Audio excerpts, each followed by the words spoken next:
So we are Russ Herman State Farm. Here's what I want to do, right? I want to start every morning. We get here at the same time. That'd be hard, but slow clap. And then it's what used to happen with me and my friends in our neighborhood. We'd all meet at the corner. The first person at the corner, everybody's waking up, would go to the corner and they'd go, "Neighborhood ballers, assemble!" Right? If we did the same thing, Russ Herman State Farm, every morning, the first person who got here just screams as loud as they can at the front door, "Russ Herman State Farm, assemble!" Right? And then we all assemble. That's my first thought of the day. They were yelling it loud enough that kids inside their homes would hear this and assemble? Oh yeah. I mean, we want.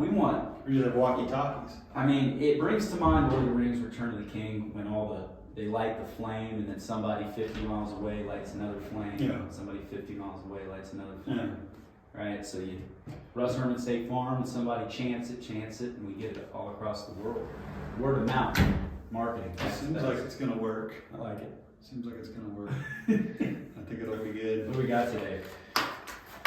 You know what we've got today is another great episode. Do we really? We do. I imagine you put it together pretty well. You know, we're always on top of things, making sure the people get what they want. Producing for the masses. What do we got? So what do we got today on the Unjustified podcast? Well, first of all, I want to thank our sponsor, as always, Russ Herman State Farm. You gave them a shout out earlier for hopefully starting a chant that neighborhood kids are going to Russ Herman State Farm, assemble! You got it. Yes, sir. You got it. All right, so I think producer Bree's going to have to get involved here. We're going to find out what the topic is. We got the topic of the day. So which one are you hoping for? Anything but career, I guess is what I would say. I hear that. Just because we already covered that one time. So yeah, hoping for different. But that's the fun part about this. We don't know. Because it could be anything. This is the greatest moment of the last hour, probably. In the history of mankind. Maybe. Yeah. Let's see. This is a lot of pressure. I can tell you're getting closer to increase your chances of making. How did you banked it in? Unbelievable. We got how to. Let's see that replay. That was awesome. We got how to. We're going to tell people how to. Good thing we know we're talking about. Pop this baby out of here. How to. How to.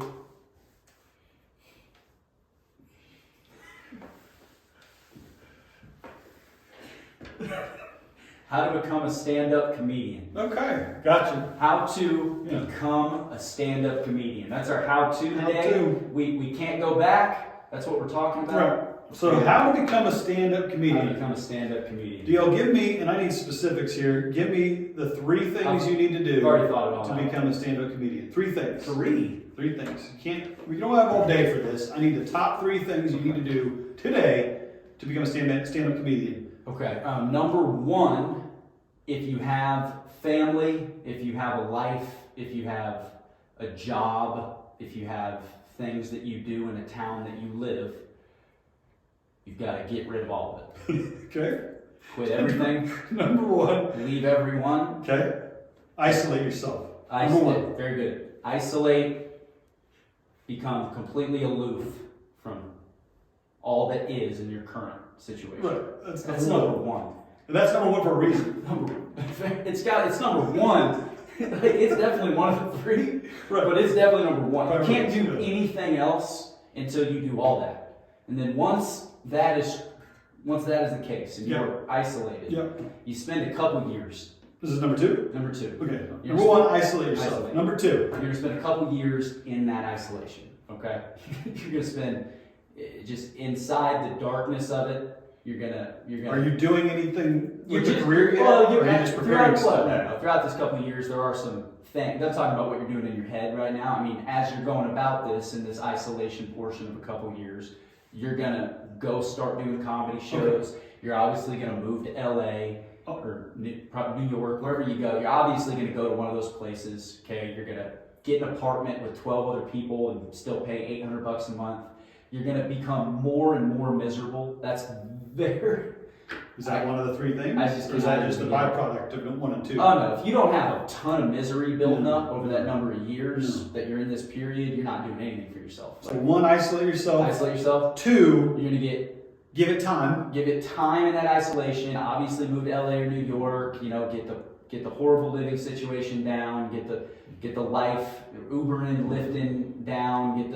Get the lifestyle down that people do. Get the nightlife lifestyle down. You're going to a different show every night. You make like $30 just for 4 people. Smoke a couple cigarettes and watch it for 5 minutes. And you just keep doing that. You get more and more down and miserable about your life, and that creates. This is number 3. This is number 3. And then if you do that enough, it creates the funny, right? Yes. You find the funny from that. And then you walk out and you start to make fun of the fact that you sat in a dark room for 3 months, playing Fortnite every day after you left your family to become a stand-up comedian. You see, you're giggling at that, right? You start to say it. This is the classical idea, like Ocean's 11, right? That's a dumb one, but there's an example of a stand-up comedy in there. Like the guy who's the bomb guy in that. Yes. They go to see him, and like the second once he won the money in Ocean's 12. I don't know if he was going to be successful as a stand-up comedian. Well, he's doing stand-up comedy, and the joke about it is it's like Shakespeare. It's like drama. It's like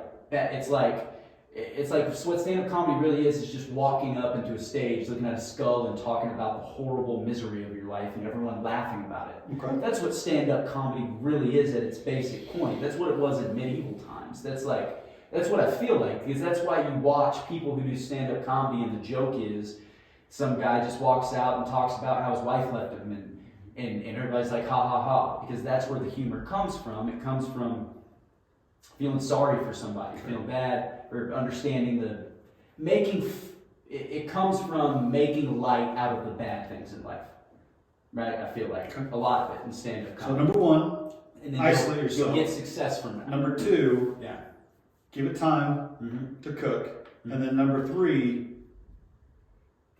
sum that up for me in 2 to 5 words. Number 3, misery loves company. Number 3. There is no number 3. You just keep doing all that, and you either make it or you don't.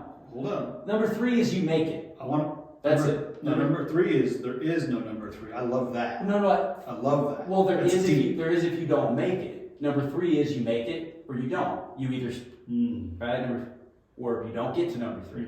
But you don't get number 3 unless you do number 1 and 2, but you don't know if you're going to get number 3. We can't guarantee. Is there any other path? If I want to be a stand-up comedian and I'm listening to this, watching this, and I really want to be a stand-up comedian, is there any other path besides what you just described, or is this the only way to make it? I mean, that's the number 1 path. I'm sure a number of stand-up comedians are. So the distance between number 1 path and alternative path, is that a wide gap, or are those things like I could do this A, or B, I could do a different path and still get there just as likely? Or is it like, if you really want to make it? No, I think there's a huge wide gap. I think that's how you do it. And I think if you're going to do it differently, it just involves like you were born in LA and to a net worth of 20 million, and you lived your life around people, and then you all on top of that aren't all spoiled and rich kitty and weird. You're kind of funny and people like you. And I can't think of an example, but think about name a single comedian right now, and I guarantee you there's a 5-year snit in their story that is the first 2 steps of that.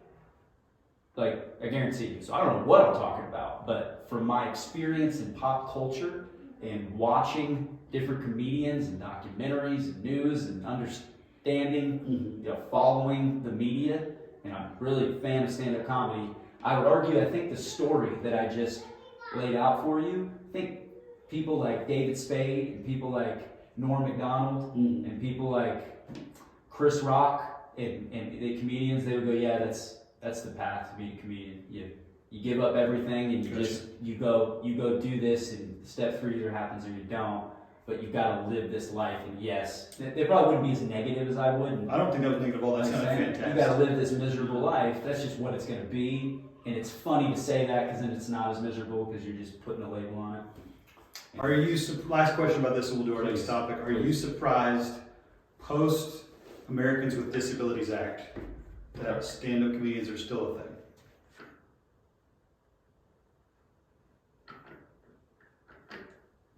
post Americans with Disabilities Act that stand-up comedians are still a thing? Enough said. Give me one more. That's That's all I got. Stand-up comedians. All I got. That's All right, next one. Where'd that little nifty? Oh, maybe all the way to the bottom of that one. woo. All the way to the bottom. What do we got the next one? Do we keep going down the same? No, we do a new topic.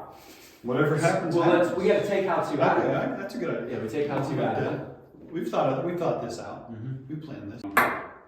Oh! Critic corner. I'm so excited. Hit me with it. So, self-explanatory what it is, obviously. Well, this is we already kind of went on this, but sports. That's it? That's all we got? The word is sports. So critic corner, sports. We're supposed to critique sports? All right, I can do this. Give me a second. Golf. You know, what are we doing out there? What is happening with golf? Tell me what we're doing. Well, first of all, it's not a sport. So here's what we can do on sports. Go with where you were just going. Well, don't. Golf. Like, I don't get it. Yeah. Number one, are we playing croquet? Are we playing golf? What are we doing? We're just hitting the ball. We're walking around. We're saying hi. We're hitting the ball again.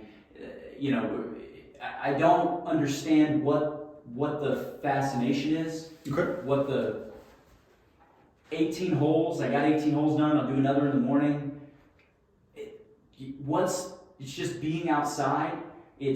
Are you asking me or telling me? I don't get what the hype is about golf. Like, why is it you turn 40 or turn 50 or go start golfing. Oh, make enough money, go start golfing. Country club, correct. Golf. It's two things. Here's two things that golf is. Uh-huh. Number one, chance to drink alcohol. Number two, chance to get away from your spouse. That's it. Drink so it's not the sport. That's what I've been told. I'm not a golfer per se. I've golfed before, but you couldn't really call it golf because it was bad impersonation of golf. What about a competition that's just one hole with 400 yards, and you have a golf club and you have another guy, and you show up and you're like one-on-one, who can get to the hole in less shots, right? And whoever wins that match, they go on to face the next guy. One ball, one hole. It's like that'd be the same idea. It's like hockey. Well, it'd be the same idea, right? You go to one hole. Who won? Go to the next one. You play someone else, and then whoever wins the tournament. Kind of like wrestling, right? You could do it that way with golf, where you could, but by doing it 18 holes, like you said, you go, oh, I know we could, but what if we make it 18 holes, and then when you gotta go play golf, it's 18 holes to finish the game, honey. And that's exactly what you said. It's like you just made it 18 holes so that dads had the opportunity to get out of the house for a number of hours, right? It's the only the competition doesn't need to be 18 holes, right? And on top of that, to make it 18 holes means that we're taking how many square miles of great just area on the planet and just putting golf courses on it. That's what we're doing. Like, how much space on the planet just taken up from 18 holes. Are we almost out of space? I'm just saying, like, what's the point, man? You could make one hole and just you play that hole 18 times. Who won? Like, why do we need a whole new ecosystem in an area for each basketball court similarity for each one? It's just crazy, man. Like, here's what I got for you. I'm not a big fan. Here's what I got for you. Go ranging play off what you were tennis, saying, man. Like, top 3 sports that are way harder than they should be. Okay. They shouldn't be that hard, but they're extremely hard. You want me to answer? You're the one who prepared the list. Okay. Top 3 sports that are way harder than they should be. Number 1. No, start with number 3. Obviously. Count it down. Way harder than they should be. I'm going to go with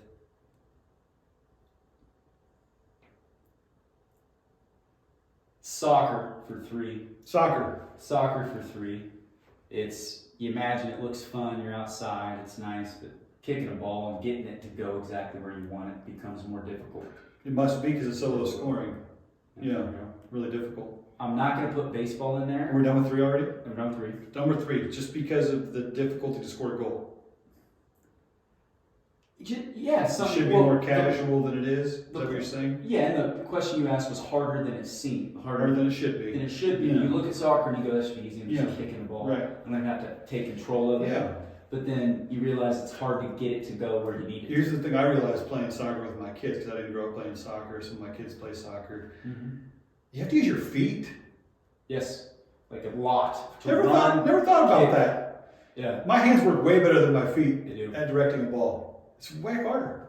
I'm not a big fan of the foot. I did it through like 6th grade, but I'm not a big fan of the foot That's sports. Just stop there. I love that. I'm not a big fan of the foot. Yeah. Yes, sir. Declarative. Listen, Number 2. Number 2 is not baseball, and I'm just going to throw in there that baseball is not baseball. Baseball, it's easier than it looks. Thank you very much. Boing. Ouch. Yep. Number 2, I'm going to say volleyball. Okay.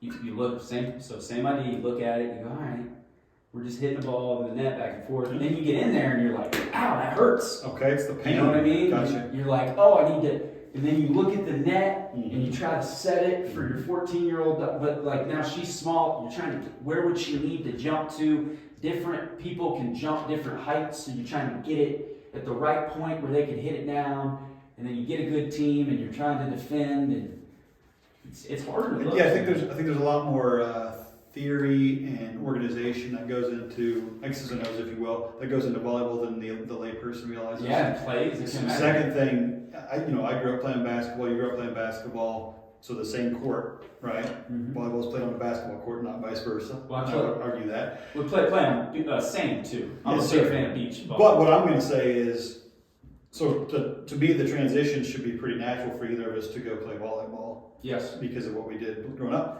The few times I've played volleyball, it was like I was on Mars. I had no clue what was going on, no spatial awareness. And spatial awareness, yes, that's great. And it was like I was completely lost. And I didn't have to worry about the other team on my side of the net. Like you do 5-on-5 basketball, everybody's on the same court. Volleyball's it was freaky. The only game where your teammates within 2 minutes are like, get out of my way. Correct. Like you're in your teammates' way so often. And I'm 6'3", right? Could barely get high enough to dunk when I was younger, and would lose the ball every time because my hands were small for my height, so I couldn't dunk. I could miss a dunk, but I couldn't dunk. Okay? But the volleyball net, what is that? 8.5? Oh. 9 feet at the most. Not even 9. I'll say 8.5. I'm just guessing. I like 8.5.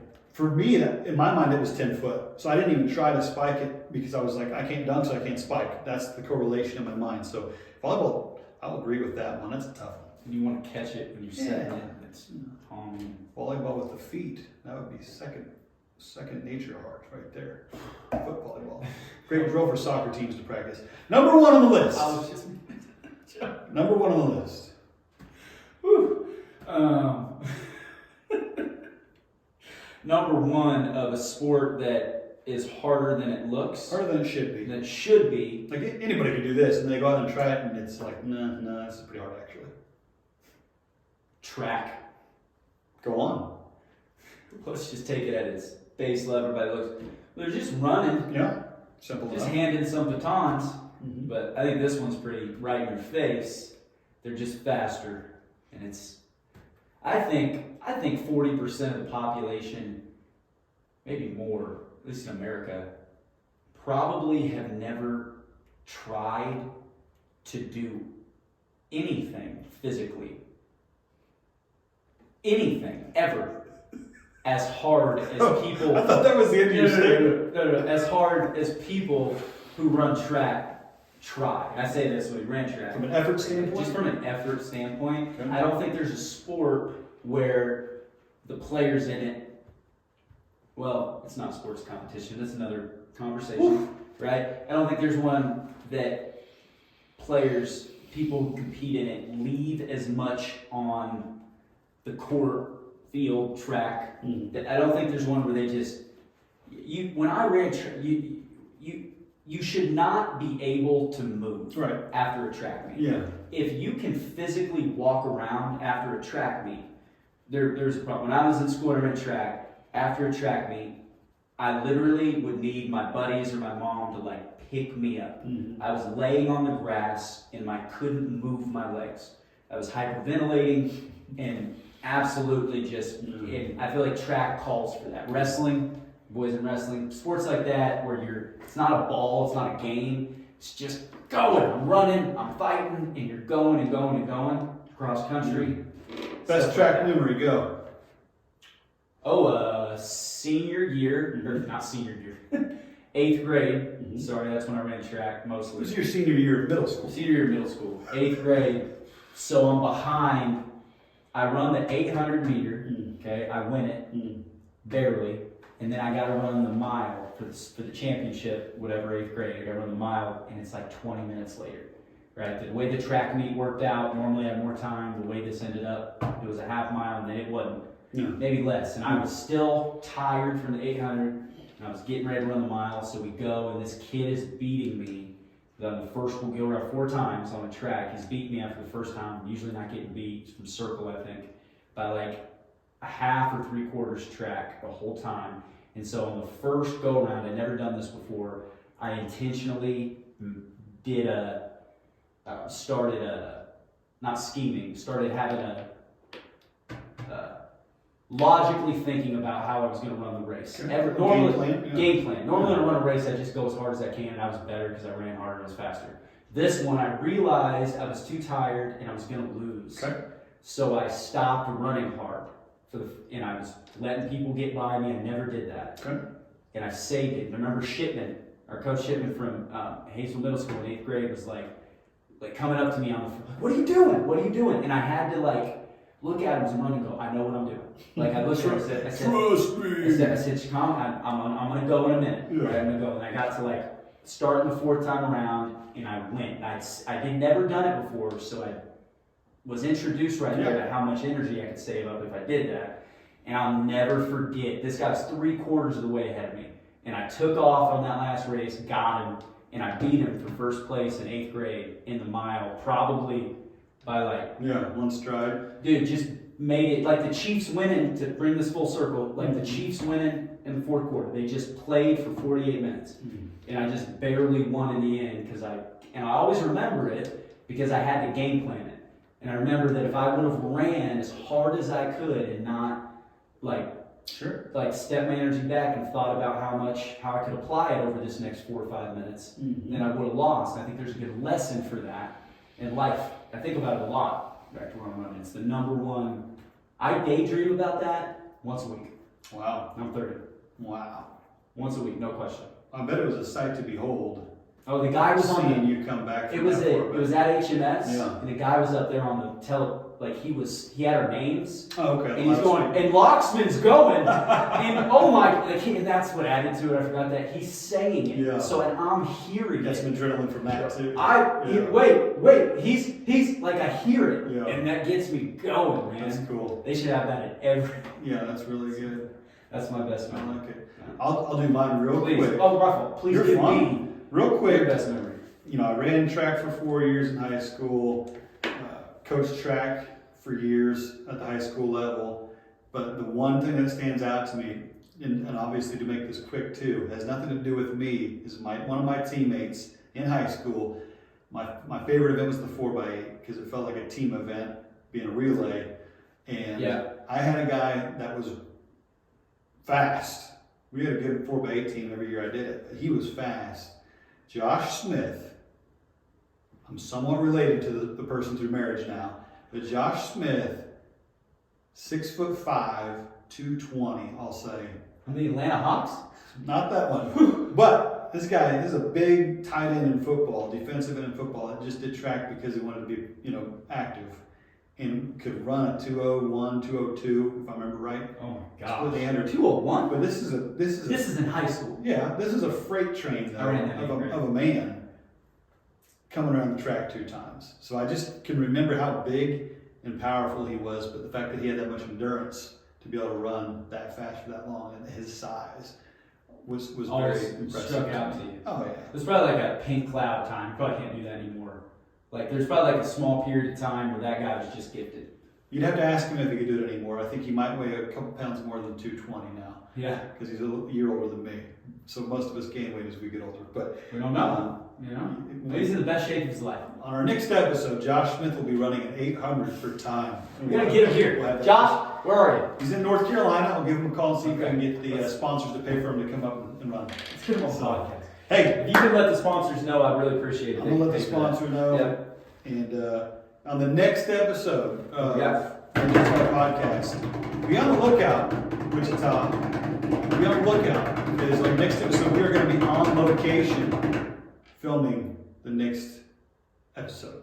We don't know where we're going to be. We'll drop some hints. We're gonna close our eyes, get a map. There'll be some breadcrumbs and pick a spot on location. Yes, sir.